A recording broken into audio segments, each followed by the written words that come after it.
So let's talk about the taxonomy of security policies. When it comes to these security policies, they typically fall under the following 5 areas. The first being the IT policies. These would include policies concerning how to fire up a server. What IP address ranges do we use for what type of servers? How do we deploy service packs? Many of you probably deal with change requests. Well, that's an IT-based policy. Now, based off of those, we then typically see things like a general policy, which is a policy that applies to just general business purposes that are out there. Like, we don't go telling people that Billy Bob got fired. An example of general policies would be, for example, nobody talks to the press. If the press comes to talk to the company, it goes through legal, right? A great example of a general policy, I was doing some consulting work with a small city municipality. And it's very small, like the mayor's part-time, okay? And they had a directive from Homeland Security that had some specific rules about data. And so they had backup data, and their backup device was an external USB drive. And part of their policy was, you're going to laugh at this one, but, it gets the job done. They went and spray painted. I walked in and I went, why is that USB external drive painted bright red? Or is like that hunter orange? And they go, oh, well, everybody knows that if there's a disaster, somebody grab the orange box. Hey, it works. But that would be an example of a general policy. We also have partner policies. You should have some policies ready to go, security policies, when it deals with giving access to partner companies outside of your environment.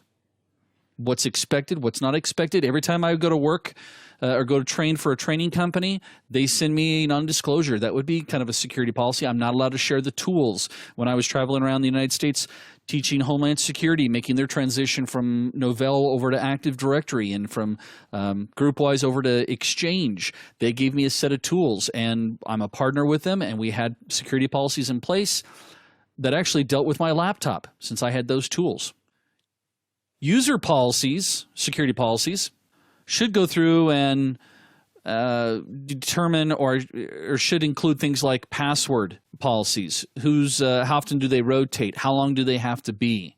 Policy should also include things like who can access the network. And if Bruce Wayne accessed the network from the inside, what does he have access to?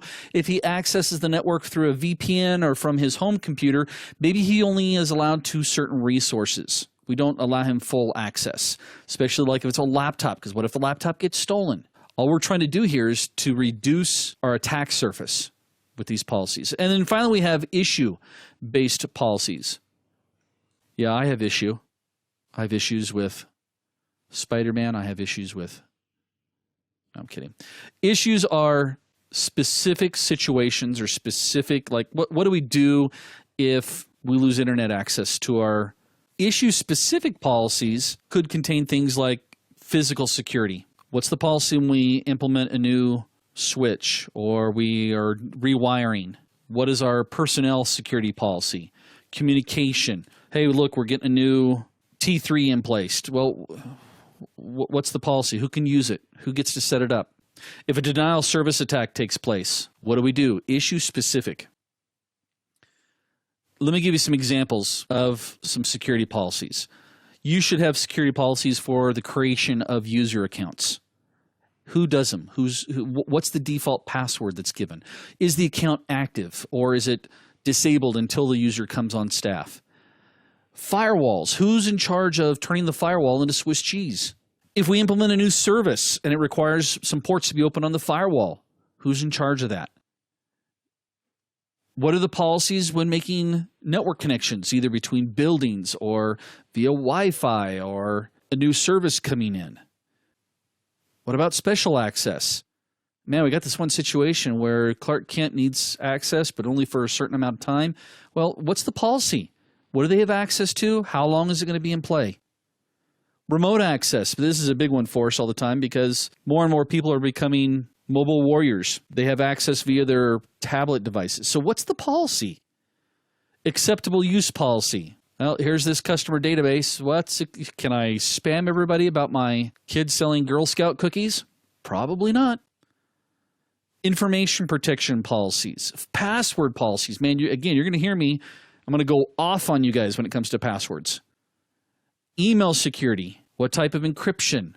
What type of authentication? Is a user allowed to send out email company-wide without it being monitored? And we could go on and on about different policies. You're probably thinking, well, I've got a policy for BYOD, bring your own device. Somebody brings in their tablet. What do you do?